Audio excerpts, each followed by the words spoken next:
Now is Democratic Senator Chris Coons. He serves on the Senate Foreign Relations Committee. Senator, we'll get to that in just a moment. But first, in the president's statement, he said the world is a safer place today because of the death of Abu Bakr al-Baghdadi. Do you agree with that statement? I do, John. I think this is an important and a significant development. And if the president wants to take credit for the strike that killed al-Baghdadi, that's certainly appropriate. He ordered the strike. It was successful. But frankly, he also should take credit and responsibility for ordering the abrupt withdrawal of our troops from being on the ground, for betraying our Kurdish allies, and for dismissing or denigrating our intelligence community. This raid would only have been successful, was only successful, because of intelligence we got from the Kurds, because of the brave work of our special forces, and frankly, because of our network of alliances around the world, all things that President Trump has at times either disparaged or undermined. So this was a great development. It is good that al-Baghdadi has met a justified violent end after leading one of the worst terrorist organizations in human history.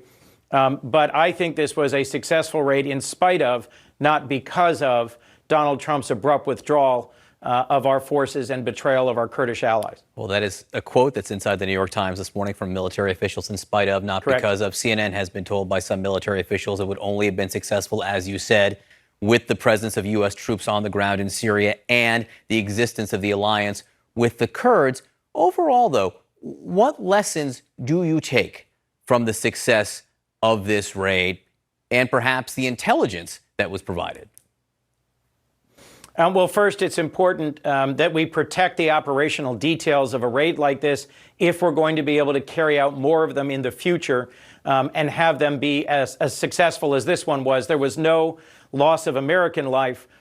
These are exceptionally difficult raids to carry out because we had quite a few Special Forces operators flying on a number of platforms a very long distance across airspace that is controlled by Russian and Syrian forces. And to both insert them and remove them from that operation and do so successfully is a challenging operation. Our options in the region are becoming fewer and fewer as we have fewer and fewer places from which to launch these operations. And frankly, the loss of the northeastern third of Syria at exactly the moment when ISIS will make its probably strongest effort to try and reform, I think is an unfortunate development. What are you expecting from ISIS? And I ask specifically in regards to what you just said, because some were surprised to find Baghdadi in the Idlib province, which is known as a hotbed Correct. for al-Qaeda activity, which had been seen as a rival to ISIS. So do you have concerns that there could be some kind of alliance? Yes. I have concerns, first, that they were so close to the Turkish border in an area of Syria where Turkey has long had some real influence. Second, that he was literally being sheltered, at least this is according to press accounts. I haven't gotten any classified briefing on this. According to press accounts, al-Baghdadi was being sheltered by the leader of an al-Qaeda-affiliated local terrorist group in Idlib province.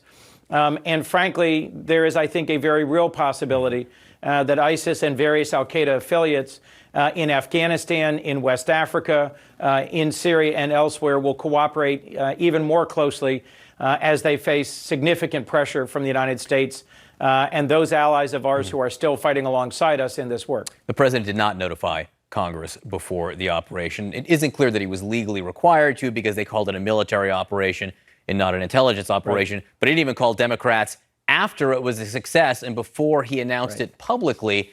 Why would that be important?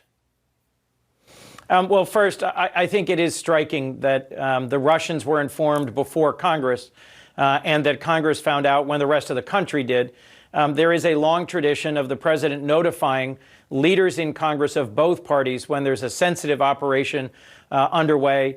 Look, I'm perfectly willing to say that this is a judgment call about whether this was so sensitive a military operation that long advance notice was inappropriate.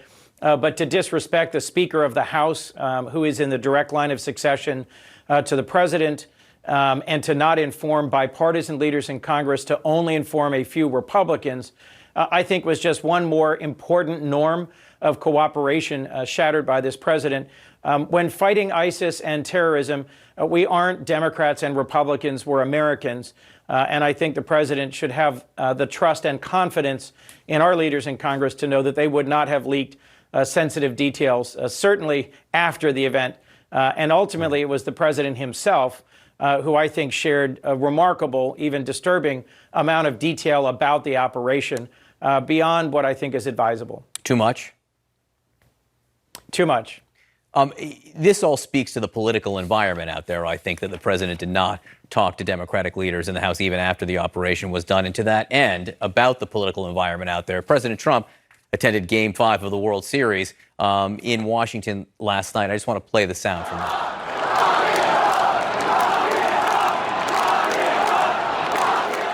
He was booed, and you can hear the chants there of "lock him up."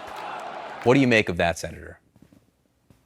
Well, forgive me. I'm enough of a sort of traditionalist about our institutions that even at a time when there is a lot that our president does that I find disturbing, offensive, unconventional, I have a hard time with the idea of a crowd on a globally televised sporting event chanting "lock him up" about our president. I frankly think the office of the president deserves respect, even when the actions of our president at times don't. I certainly hope that we won't hear "lock him up" chants at Democratic rallies or at our convention. I think that's one of the most regrettable, even at times despicable, actions by candidate Trump when he was running for president in 2016. It reminds me of things that happen in countries where rule of law is unknown or unestablished, and sort of whipping up public furor on both sides I don't think is constructive or helpful. I understand why crowds in Washington would feel a lot of animus towards our president, given a lot of things that he's done. But frankly, that's why I think those of us in the Senate need to approach the impeachment process seriously, in a measured and responsible way, because our very institutions, our Constitution, is at risk by these sorts of the passions that have been unleashed by the politics of the moment. Senator Chris Coons from Delaware, thanks for being with us this morning. Thank you, John.